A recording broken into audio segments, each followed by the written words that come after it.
Olá, graças e paz, tudo bem? Eu sou o Bispo Rueda e esse é o meu canal de conteúdos da Palavra de Deus. Meditações, aqui orações, momentos devocionais, momentos que nós temos em intimidade com a Palavra de Deus. Você vai assistir agora uma gravação, um vídeo de um discipulado que acontece em família e que nós meditamos aqui em casa, eu e meus filhos, sobre a Palavra de Deus. Então, dá um like aqui já, por favor. Compartilhe esse conteúdo, porque aqui toda terça-feira eu publico esse material e eu compartilho com você aquilo que a gente compartilha aqui na mesa de casa. Deus abençoe ricamente. Senhor, meu Deus, eu quero te louvar e te agradecer porque nós temos o privilégio de, em comunhão, estudar a Tua Palavra e receber o melhor de Ti. Senhor, edifica as nossas vidas através dessa palavra, usa a vida do meu Pai. Traz revelações, meu Pai, que essa palavra possa ser um fôlego para sustentar a nossa semana, nos dar forças e renovar a nossa mente. Que todos os dias nós possamos ter em Ti um guia, ter em Ti a palavra que direciona para caminhos mais altos, em nome de Jesus. Amém. Amém. Amém. Glória a Deus. Eu quero meditar com vocês em Mateus 17, 14. Eu vou falar hoje do dano da falta de fé. Mateus 17, 14. Diz assim: E quando chegaram para junto da multidão, aproximou-se dele um homem que se ajoelhou e disse: Senhor, compadece-te de meu filho, porque é lunático e sofre muito, pois muitas vezes cai no fogo e outras muitas na água. Apresentei-o a teus discípulos, mas eles não puderam curá-lo. E Jesus exclamou: Ó geração incrédula e perversa, até quando estarei convosco? Até quando vos sofrerei? Trazei-mo aqui o menino. E Jesus repreendeu o demônio, e este saiu do menino, e desde aquela hora ficou o menino curado. Então os discípulos, aproximando-se de Jesus, perguntaram em particular: Por que motivo não pudemos nós expulsá-lo? E ele lhes respondeu: Por causa da pequenez da vossa fé. Pois em verdade vos digo que, se tiverdes fé, como um grão de mostarda, direis a este monte: Passa daqui para acolá, e ele passará, e nada vos será impossível. Mas esta casta não se expele senão por meio de jejum e oração. Amém? Bom, Amém. eu quero meditar com vocês sobre essa resposta e esse comportamento dos discípulos, né? Aqui a gente tem uma passagem que ela fala muito claramente sobre o exercício daquilo que nós somos, do que temos, do que recebemos, né? Veja que havia uma expectativa sobre a vida dos discípulos. Porque o pai que foi apresentar o filho a Jesus já o tinha feito a quem? Aos discípulos. E a palavra fala que estes não puderam curá-lo. Por que que esse pai tomou a decisão de procurar os discípulos? Ele tinha fé. Também, mas ele tinha a expectativa de que estes manifestassem os milagres do mestre que eles seguiam. Então, quando esse pai olhou para esses homens, eles representavam para o pai a solução. E o pai procurando eles, não aconteceu nada. Foi o que? Uma decepção. E essa decepção ela foi gerada porque eles não conseguiram fazer o que estavam aptos a fazer. E o que eles representavam que fariam. Isso é literalmente a passagem que Jesus seca a figueira. Quando ele vai até uma figueira, porque ela estava frondosa, verde, com cara de frutífera, mas quando ele chega até ela, o que ela tem? Nada. Nada. Só tem aparência. Não existe nada pior para a vida de uma pessoa que caminha com Deus, que fala da palavra, que cita versículos, que mantém uma imagem, do que não tem fruto. Jesus fala que são pelos frutos que nós somos conhecidos.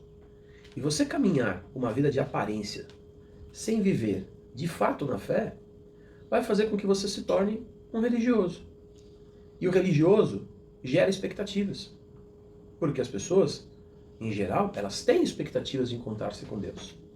E quando ela vê a imagem de alguém religioso, ela imagina que aquela pessoa tenha o quê? Tenha fé, tenha contato com Deus, tenha respostas, tenha intimidade, tenha conhecimento da palavra. E se ela chega até essa pessoa, mas ela não consegue extrair nada disso, ela se decepciona. E quando ela se decepciona com quem? Com a pessoa ou com aquilo que ela representa? Né? Você já chegou num restaurante e tem um lanche maravilhoso lá na vitrine, a hora que você pede ele, vê uma coisa esquisita no prato? Uhum. Cadê? E cadê o sanduba daquela foto? Né? Aquilo é cenográfico. Né? Foi preparado para chamar a tua atenção, mas o que eu tenho para te dar é isso aí, ó. É esse pão com carne aí de minhoca. Né? Então você se decepciona. E você passa então olhar para aquela foto e aquilo representa para você o quê? Um engano. Representa para você uma farsa. Né? E para muitos, a vida espiritual ela é como uma farsa. O sacerdócio é uma farsa. Nós vivemos um momento, numa era, onde tenta se provar que a estrutura, até a igreja, ela não é real. Por quê? Porque existem muitas pessoas que estão se manifestando sem a devida fé. Ela acha bonito ter talvez um método, né, de vida dentro da palavra, mas ela não manifesta aquilo que de verdade representa o reino de Deus. Mas é culpa dela isso? Né? A gente pode se perguntar. A pessoa está agindo de má vontade? Eu te pergunto, alguns dos discípulos estavam agindo de má vontade? E como é que Jesus chama eles? Geração incrédula e perversa. Peraí, a primeira palavra até parece que cabe, né? Mas a segunda, me chamar de perverso porque eu não consegui curar alguém? Não é estranho? Não parece ser até pesado demais? Para alguém que talvez não fez isso porque queira. Na verdade, esse peso dado à palavra de Jesus, ela vem por causa da falta de exercício do que eles haviam recebido, porque eles estavam dotados de poder. Jesus já tinha os designado para fazer estas coisas, milagres, curas, né? Demonstrar ao mundo quem eles eram. Se não fosse assim, e se em outros momentos algo parecido não tivesse acontecido, eles não teriam sido procurados. Por que procuraram eles? Porque talvez coisas não tão sérias foram resolvidas por eles. Né? Alguns conselhos devem ter sido muito bons, algumas palavras devem ter acalentado o coração, algumas direções que eles deram podem ter surtido efeito, então aquilo representava. Né? Mas na hora que se requer poder de fato, não veio nada. E a religião, ela representa até um determinado limite, porque seria incoerente dizer que a religião não conserta as pessoas. Existem muitas pessoas que são tratadas na alma que a religião conserta. Mas ela tem o seu limite, porque a religião nada mais é do que uma estrutura humana, onde a gente fala sobre e não de. Né? Na religião, fala-se sobre Deus. Na vida espiritual, fala-se de Deus. A diferença de falar sobre e falar de é o ato vivencial. Né? Então, qualquer um pode falar sobre futebol. Né? O tamanho da corda, qualquer um pode falar sobre futebol. Qualquer um pode ser técnico de um dia. O cara senta ali, eu entraria por ali, eu colocaria tal jogador. Fala sobre, entra no campo e faz. Aí ele vai ter uma outra visão do que é o futebol, porque ele vai fazer o quê? Vai falar de como de fato tem que ser feito. A religião não fala de Deus, a religião fala sobre Deus. Fala de Deus quem tem uma vida com Ele, quem tem uma experiência com Ele. Jacó chamou Deus de meus pais, de Abraão e Isaac, durante um bom tempo de sua vida. Ele só passou a chamar o Deus de Isaac e o Deus de Abraão de seu Deus depois do Val de Jaboque. Até quando ele vai apresentar a estratégia de sair da casa de Labão para a esposa, ele fala assim, olha, o Deus de meus pais apareceu para mim. E ele me mandou voltar para a terra dos meus pais. Ele não fala, meu Deus apareceu para mim em sonho e me mandou voltar. Ele falou, Deus dos meus pais. Porque até aquele momento, ele tinha nuances, ele teve visões, ele até teve milagres, porque Deus o prosperou na casa de Labão, mas ele ainda não considerava estar no jogo, entende? Não considerava ser uma pessoa que conhecia Deus de fato. Mas no Val de Jaboque, quando ele é ferido, quando ele luta com o anjo, quando ele se levanta, e Deus fala para ele, o anjo fala para ele, você não chama mais Jacó, você chama agora Israel, você lutou com os homens, lutou com os anjos, prevaleceu e tal. A partir daquele instante ele tinha uma experiência vivencial. E aí então ele passa a lhe chamar o Deus o Senhor Deus diz seu Deus. Ele entende que não é mais o Deus dos seus pais, de Abraão e Isaac. Agora era o Deus de Abraão, Isaac e de Israel, de Jacó. Por quê? Porque é uma experiência vivencial. Então, de verdade, existe sim uma malignidade, uma perversão. Porque o que é você perverter? É você desviar, não é? É você deixar, né? Ou retirar, né? a força, a capacidade de algo. Então eles tinham autoridade, eles tinham um envio, eles poderiam fazer e decidiram não fazê-lo. Por que decidiram não fazê-lo? Porque foram tímidos. Assim como foram no dia, na tempestade. E Jesus usa exatamente essa palavra, fala, por que sois tímidos? Né? Por que vocês estão com medo? E Jesus levantou e acalmou a tempestade. Chamou-os de tímidos, sem fé, porque na verdade eles tinham essa capacidade e não conseguiram fazer. E aí a gente vê nesse contexto 3 coisas muito importantes. A primeira é que pessoas sem fé, ou com aparência apenas de fé, elas se tornam indesejáveis. Né? Você já pensou ouvir de Jesus? Até quando eu tenho que estar com você? Não foi isso que Jesus falou para ele? Sim. Peraí, eu deixei minha família, eu te sigo para todos os lados, a gente não tem onde dormir, porque o Senhor mesmo falou, o Filho do Homem não tem onde reclinar a cabeça. Eu não tenho reservas, porque o Senhor mesmo disse que eu não devo levar 2 capas, 2 túnicas, não devo levar nada digno do trabalhador do salário. A gente vai com a roupa do corpo, come o que oferecem, dorme onde deixam. E aí eu escuto, até quando eu tenho que ficar com você? A pessoa que ela tem uma aparência de fé, ela se torna indesejável. O religioso se torna indesejável. Porque ele fala de uma coisa que não existe para ele. Que só existe no vocabulário, só existe na exposição, não existe de fato. Quando a fé é requerida, ela não existe. Por isso que Hebreus fala que sem fé, Hebreus 11:6, sem fé é impossível agradar a Deus. Se tem uma coisa que a gente tem que trabalhar para não se tornar, é uma pessoa indesejável. Uma pessoa que tem a presença do Espírito Santo, ela desenvolve uma conversa sobre Deus e de Deus com qualquer um. Uma pessoa que não tem o Espírito Santo, ela se torna uma chata.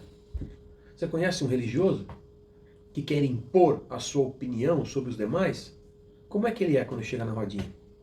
Espalhando. Espalha. Agora, uma pessoa cheia de virtude, uma pessoa cheia de Deus, ela espalha a rodinha? Entendeu?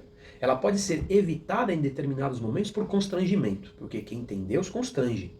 Constrange aquele que vive de mãos dadas com uma vida desregrada, com uma vida envolvida pelo pecado. Mas ele o respeita.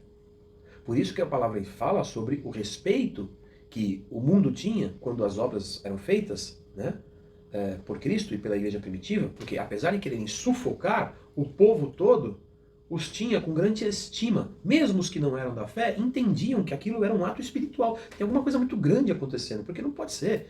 Gente sai andando, outro é curado, o mudo fala, o cego enxerga, tem alguma coisa muito grande acontecendo. Tudo bem, eu não estou afim de aderir a essa fé, mas eu não posso dizer que não está acontecendo nada. Não posso simplesmente ignorar que essas pessoas aí têm um nível elevado de conexão com algo maior, como o mundo diz. Então o religioso, ele se torna uma pessoa chata. Ele se torna uma pessoa indesejável. Porque ele não tem fé, ele tem um discurso. Mas quem tem o Espírito Santo de Deus, ele não tem um discurso, ele tem a experiência de vida. E todas as pessoas gostam de ouvir as histórias da experiência de vida. De você contar da sua vida profissional, das suas lutas com a sua família, do seu desafio pessoal, até da sua fé. Não há quem não gosta de ouvir esse tipo de história. Não é? E quem é que não quer ouvir uma história de uma verdadeira experiência com Deus? O religioso não tem uma para contar. Ele pode ter o que ele leu, mas ele não tem o que ele viveu. E de repente alguém que tem uma fé de verdade, ele nem conhece tanto a palavra, mas ele tem o que ele viveu. E aí se torna o testemunho dos apóstolos. Como posso deixar de falar do que tenho visto e do que tenho vivido? Ouvido. É vivencial. E o ato vivencial, a fé vivencial, ela atrai. Ela faz com que a gente seja desejável. Conta aí pra mim, como é que foi? Conta a experiência que você passou. O que você sentiu? Né? Como é que andar como você anda? Orar. Quando você ora, você tem certeza que Deus te ouve? Né? Você já ouviu a voz de Deus? Aquele que não tem essa experiência vivencial, ele quer ouvir de quem teve o que de verdade acontece com ele. Então, não podemos nos tornar pessoas indesejáveis.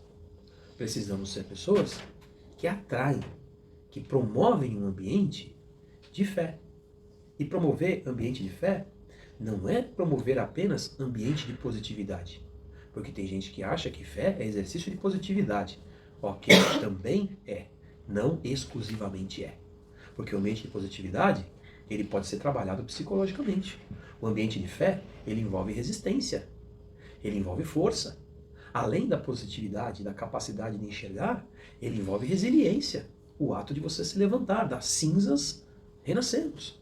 E esse é o tempo de nós incorporarmos essa verdade espiritual sobre a nossa vida. Amém. A segunda situação que a gente consegue enxergar aqui é que a consciência de fé nos faz chamar para nós a responsabilidade. Quem tem fé, ele chama para si a responsabilidade. Jesus os repreende e tal, e faz o quê? Trazendo aqui. Imediatamente, não fala para o pai, ó, a gente vai tentar. Fala, me traz ele aqui. Sabe como você fala? Vai, daqui, eu vou fazer isso. Você tem o quê? Consciência e convicção de que você vai conseguir, não é? Sim. Quando alguém está fazendo uma tarefa, está fazendo errado, você olha aquilo, você sabe que você sabe fazer, você vai lá, daqui que eu faço. Por que você fez? Você chamou para si a responsabilidade da realização porque você tem convicção que você consegue. Agora, uma coisa é você fazer isso numa tarefa corriqueira, outra coisa é você fazer isso com uma criança que tem um problema de sempre e que outros já tentaram e não conseguiram. E você fala, traz aqui que eu vou resolver. Porque na hora que você fala, daqui, você deu uma mensagem. Eu vou resolver. Não é? Quando você toma da mão de alguém e fala, daqui que eu faço. O outro imediatamente fala, beleza. Tá com você. Né? No futebol, o cara joga a bola pra mim. Aí se ele chutar pra fora, tá perdido. O time inteiro tá em cima dele. Você pediu a bola, cara. Né? E você não finalizou? Você pediu a tarefa e você não cumpriu? Você chamou a responsabilidade e você não foi capaz de resolver isso? Então o que aconteceu? Eu só consigo ter essa chamada de responsabilidade em assuntos diversos da vida quando está presente uma verdadeira fé. Quando eu digo, não, eu vou fazer, porque se eu não tenho essa capacidade, eu vou orar, Deus vai me dar. É tão sério isso que a Bíblia fala que se faltar alguma coisa, inclusive inteligência, a gente deve pedir para quem? E ele vai fazer o quê? Ele vai dar. É da capacidade de você resolver coisas simples até levantar a mão para o céu e mandar o sol e a lua parar. Depende do quê? Do que você acredita, porque o homem é aquilo que almeja em sua alma. O que ele almeja ser. Eu acredito que eu vou conseguir. Eu acredito que eu vou conseguir estruturar essa empresa. Eu acredito que eu vou conseguir vencer na vida. Eu acredito que eu vou superar essa enfermidade. Eu acredito que a minha casa, meu casamento vai dar certo. Eu acredito. E se eu acredito, eu não vou me apegar às evidências. Eu vou me apegar ao meu objetivo. E eu vou lutar por ele. Qual é a evidência? Meu relacionamento não está tão bom assim. Ok, então eu vou achar um caminho dele ser bom. Qual é a evidência? Minha empresa não está andando muito bem. Ah, ok, então eu vou achar um caminho dele andar bem. Ah, o meu ministério não está muito legal. Então eu vou achar um caminho dele andar muito legal, porque o ministério é uma bênção. Né? Tudo é da maneira que eu encaro. E se eu tenho a consciência de fé, que pela fé eu posso mudar qualquer coisa, então eu vou me comportar como aquele que chama a responsabilidade, não como aquele que joga a toalha. Beleza. Infelizmente não vai dar isso aqui. Vamos partir para outra. Né? Porque a expressão jogar a toalha qual é? O lutador, quando sabe que não vai conseguir mais superar aquela adversidade, o treinador vai lá e joga a toalha. Jogar a toalha é uma ação terceira que desacredita do teu potencial. Isso é muito sério. Alguém olhando para você e dizendo, você não consegue, eu vou desistir por você. Porque quem joga a toalha não é o lutador. Quem joga a toalha é o treinador. O lutador não tem uma toalha para jogar, ele está no ringue. E a gente nem percebe isso. Que são terceiros que nos incentivam a parar. São terceiros que jogam a nossa toalha e a gente assume a desistência. Porque eu não tenho outra opção. O lutador que está lá caído, ele não tem outra opção. Ainda que ele tenha forças, ele acredita que ele pode levantar, a hora que a toalha cai sobre ele, todo mundo que está ao redor fala, opa, acabou. É a regra. E a regra da vida também é assim. Às vezes, denigrem. Tivemos um pequeno problema na gravação. E o equipamento parou de gravar a ministração no final. Então eu quero continuar aqui do tópico que nós paramos, né? Onde fala aqui, eu estava explicando sobre que trabalham tanto contra, desacreditam tanto o que nós estamos fazendo e desacreditam tanto do nosso potencial, que acabam fazendo o quê? Né? Acabam jogando a toalha por nós. Acabam criando um ambiente onde você assuma não ser capaz. E isso talvez é o maior crime que se pode cometer contra aquele que está buscando a vitória, não é? Porque tomam uma decisão por você e lhe incentivam a desistência. Então, em nome de Jesus, trabalhe com consciência, trabalhe na real crença de que é possível. Tudo é possível ao que crê. E por fim, então, grandes realizações só encontra. E por fim, grandes realizações só acontecem com intensas consagrações. Jesus, ele diz que aquela casta só podia ser expulsa por jejum e oração. Ora, do que ele estava falando? De uma intensa consagração. Uma intensa consagração significa uma grande entrega. Então, o que é o ato de consagrar? É o ato de entregar, né? De colocar nas mãos do Senhor, de você abrir mão daquilo que é a tua vontade para que prevaleça uma vontade superior. Então Jesus fala das grandes consagrações, jejum, oração intensa, e é assim que funciona, não é? Um esportista de sucesso só consegue o sucesso com uma intensa consagração de vida. Um profissional de sucesso só tem sucesso se ele tiver um intenso conhecimento daquilo que ele faz. A sua família só terá sucesso se você tiver intensidade na entrega da sua relação com eles. Então essa intensidade, essa qualidade é que traz a realização plena. E quem entrega mais ou menos, não é que vai ter um resultado mais ou menos. Ele vai ser envergonhado. Porque ele só tem uma simulação. E aí eu volto ao início da palavra, quando Jesus fala da figueira. Porque ela chamava a atenção. Ela era uma árvore frondosa. Quem a via de longe imaginava que ali tinha algo. E quando chega perto não tem nada. E aí então ela é envergonhada. É como alguém que é bom de entrevista. E quando você contrata, não tem conteúdo. E aí? Como é que é? Passa vergonha, é admitido. E a Bíblia diz que é lançado fora no fogo, né? É a mesma coisa. Trazendo as palavras de hoje é a mesma coisa. Ele é desligado porque ele não condiz com o que ele aparentou, com o que ele vendeu, com o que ele ensinou. E na vida espiritual é assim, não dá para ensinar. Ou você tem, ou você não tem. Ou você é, ou você não é. E que em nome de Jesus, toda aparência caia por terra da tua vida. E que a tua vida espiritual, a tua fé seja vivencial. Que Deus te dê muitas e poderosas experiências em nome de Jesus. Deus te abençoe. Um dia de vitória para você.